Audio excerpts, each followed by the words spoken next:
Fordo was never meant to be found. Buried deep inside a mountain in the Qom province of Iran, the uranium enrichment plant sits an estimated 260 feet below rock and soil, shielded by layers of reinforced concrete and, for years, protected by the deliberate silence of a regime that built it in secrecy. For more than a decade, military analysts across the Western world debated the same agonizing question.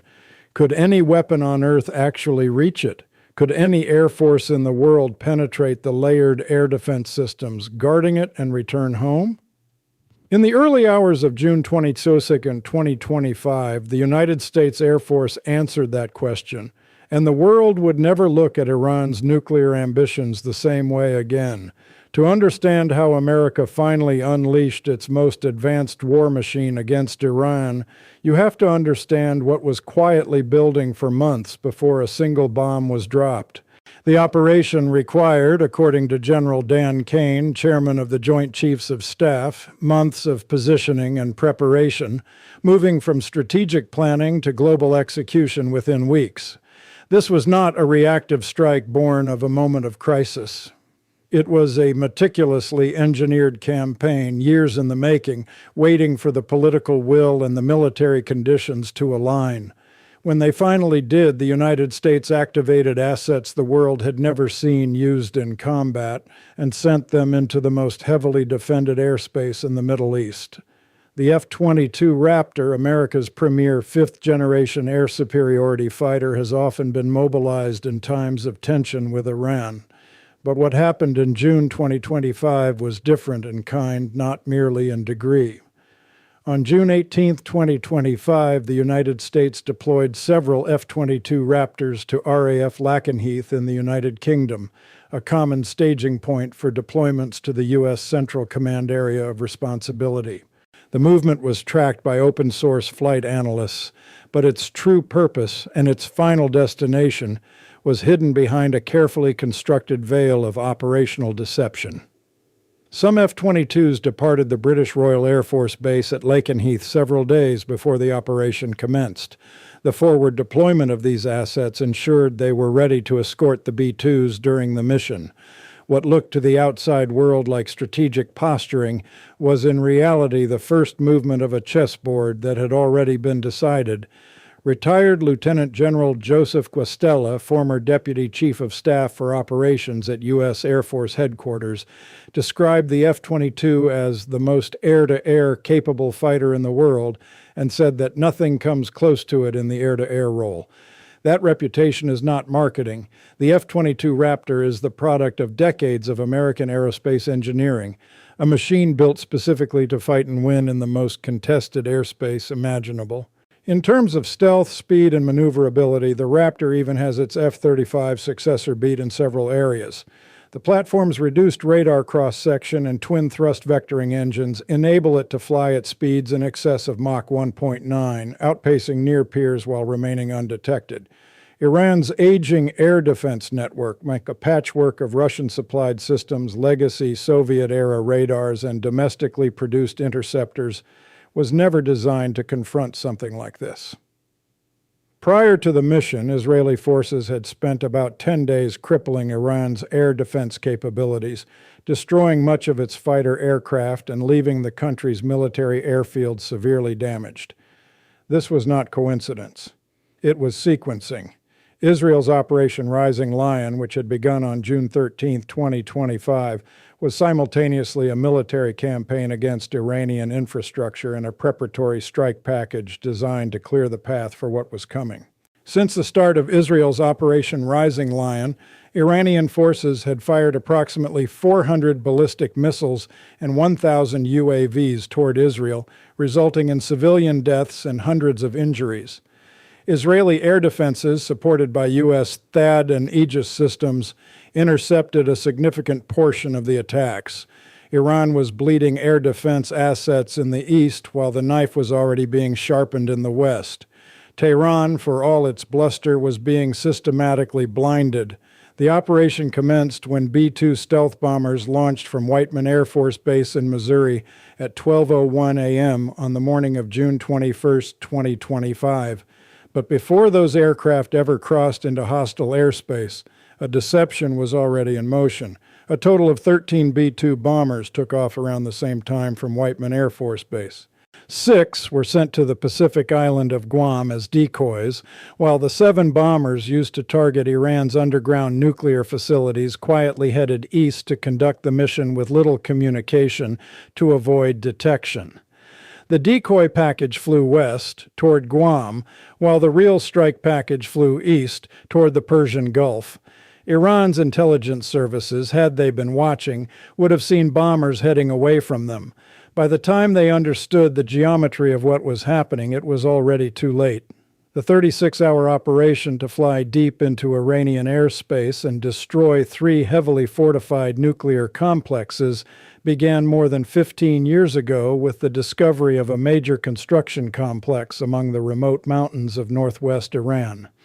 The Fordo facility had been the nightmare scenario for Western defense planners since its covert construction was first revealed in 2009. The Fordow uranium enrichment plant, lodged an estimated 260 feet below rock and soil and reportedly protected by Iranian and Russian missile defense systems, is widely considered critical to Iran's nuclear weapons program.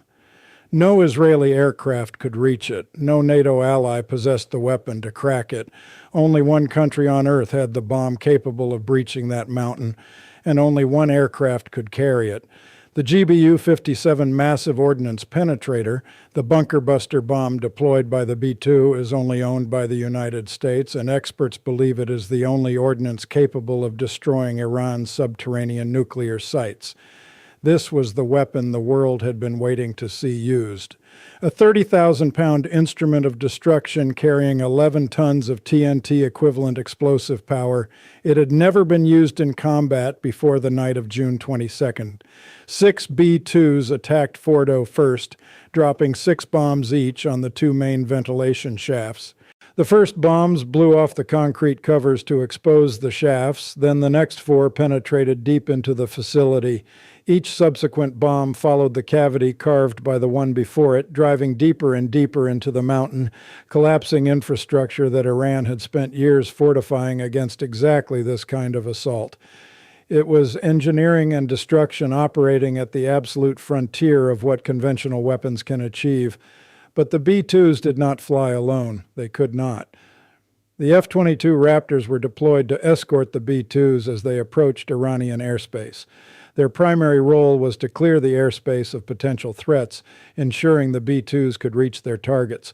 The stealth capabilities of the F-22, along with its advanced sensors, allowed these planes to operate undetected in contested Iranian airspace, providing real-time intelligence, surveillance, and reconnaissance to the B-2s as they flew to their targets. This is a function that requires not just capability, but nerve.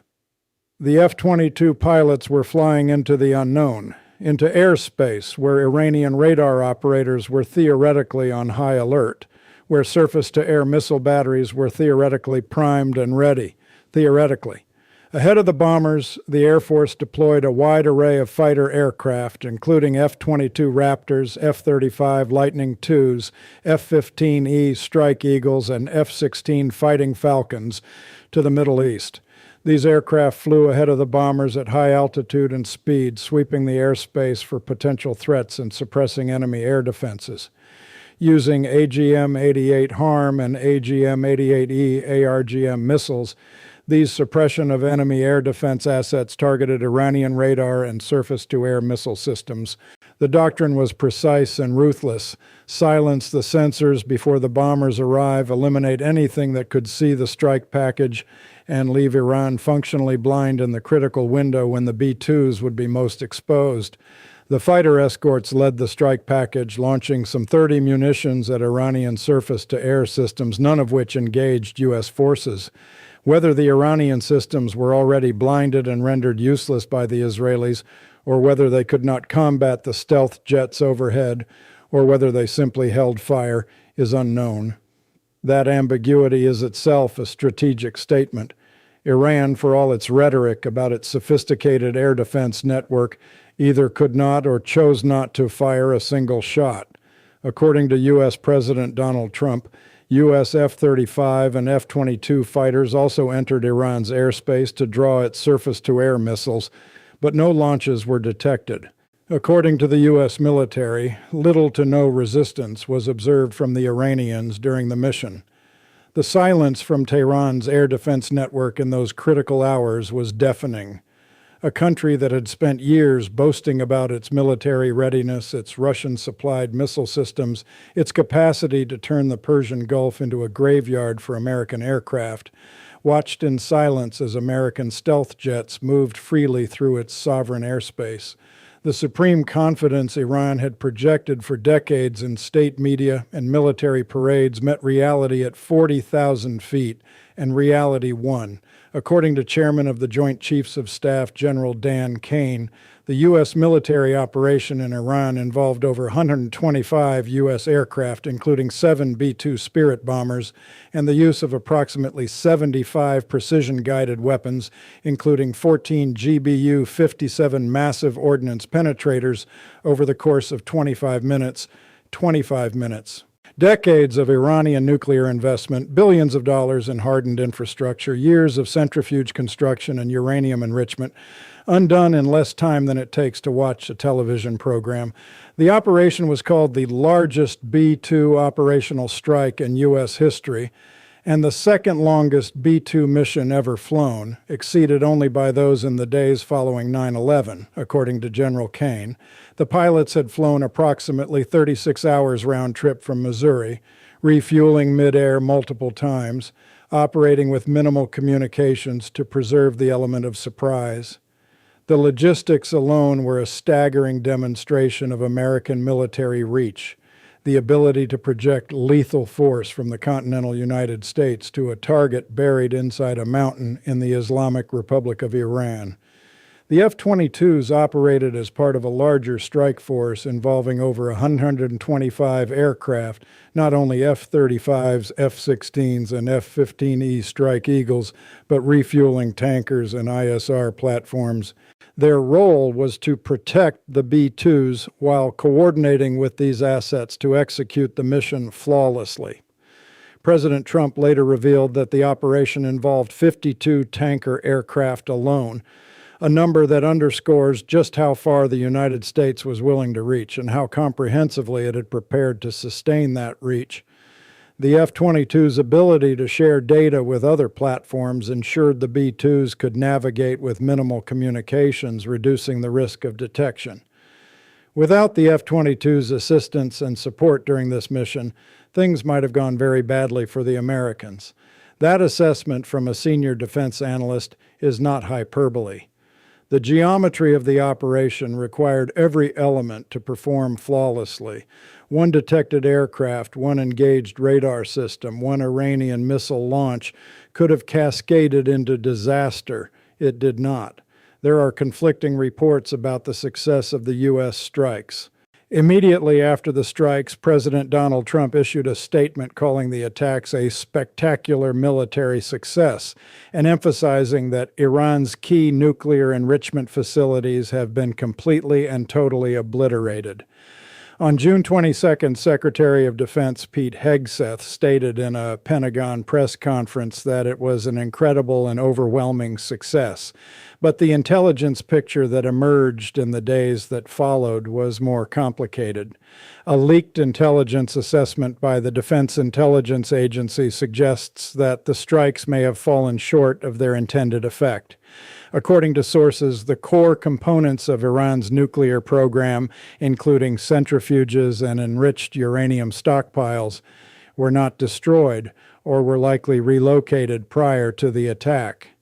Satellite imagery showed trucks parked outside Fordo's entrance in the days before the strike, activity consistent not with material transport but with defensive preparations. The question of where Iran's enriched uranium stockpile went remains one of the most consequential unanswered questions in contemporary geopolitics.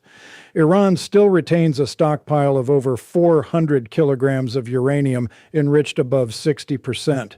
If enriched further to weapons grade, over 90% purity. The stockpile could yield enough material for up to 10 nuclear weapons. The strategic reality, stripped of the triumphalist rhetoric on both sides, is that Operation Midnight Hammer may have shattered Iran's enrichment infrastructure while leaving its most dangerous material unaccounted for. The mountain was cracked, but what was inside the mountain may have already been moved. Beginning on February 28, 2026, U.S. and Israeli forces launched coordinated attacks on Iranian military infrastructure as part of Operation Epic Fury, targeting missile bases, command centers, and leadership compounds across the country. The campaign relied heavily on low observable aircraft, including the U.S. Air Force's B-2 Spirit stealth bomber, F-22 Raptor, and F-35 Lightning II fighter jets. The June strikes had not ended the confrontation. They had transformed it. Iran, stripped of its nuclear facilities and facing sustained coalition air dominance, was forced to reassess the foundations of its deterrence strategy. On March 3rd, President Trump said the opening wave of strikes had severely degraded the Iranian military, effectively knocking out major elements of Iran's navy and other military assets. Iran's Su-24 and F-14 fleets remained largely grounded, and its reliance on Shahed drones and missile strikes against Bahrain and the UAE failed to halt the coalition's total air dominance.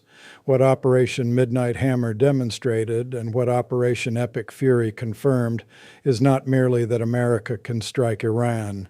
It is that the United States possesses a qualitative military advantage so vast, so deep, and so technically sophisticated that Iran cannot contest American air power in any meaningful conventional sense. Retired Lieutenant General Charles Moore noted that the F-22 deployment was about expanding presidential options rather than signaling a predetermined strike. There is a lot of combat capability that's been moved into the region. The more capability, the more assets we put, the more options that the president has. That logic, capability as leverage, presence as pressure, defines the new strategic reality in the Middle East. The F-22 is not just a fighter jet. In the hands of American strategic planners, it is a message. The Islamic Republic of Iran spent decades building a mythology of military invincibility. It funded proxy armies across the Levant, armed Hezbollah and Hamas, threatened to close the Strait of Hormuz, and broadcast its ballistic missile tests to the world as evidence of sovereign power. Defense Secretary Pete Hegseth, after the strikes, declared that no other country on planet Earth could have pulled off the operation. That claim is not braggadocio.